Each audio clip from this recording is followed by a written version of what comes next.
Hello, तुम्हाला माहिती आहे ना, मी गौरी लावले होते, तर मी म्हटलं चला आता सकाळी अंघोळ झाली आहे आणि मस्त छान गौरीला पाणी टाकून देते आणि तुम्हाला दाखवते पण की माझी गौरी कशी निघाली आहे. तर मी आली रूममध्ये पाणी टाकायला, तर बघते तर काय त्यावरचं झाकण काढूनच ठेवलं होतं. माहिती नाही कोणी काढलं होतं, तर मग माहिती पडलं की रोशननीच काढून ठेवलं होतं.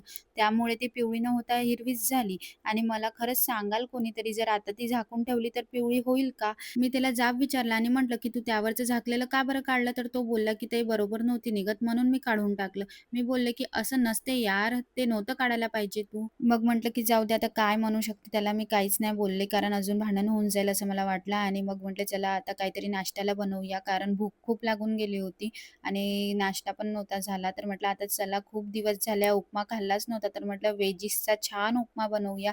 आमच्याकडे ना सर्वांना मोकळा उपमा आवडते आणि मला ना छान मस्त असं पाणी आणि दही टाकलेला छान आसटचा उपमा आवडते, म्हणून मी तसाच बनवून घेतला आणि मी फक्त माझ्यासाठी बनवला होता. तर मी म्हटलं रोशनला पण देईल थोडा टेस्ट करायला, कारण खरंच दही वगैरे टाकला होता ना, तर इतका सॉफ्ट झाला होता ना तो उपमा आणि वेजीसमुळे तर अजूनच जास्त छान वाटत होता तो. मग मी म्हटलं चला आता देवाची वगैरे पूजा करून घेते आधी, म्हणून मग मी आधी देवाची वगैरे पूजा केली आणि उपमा बनवून रेडी होता. मी टेस्ट केला.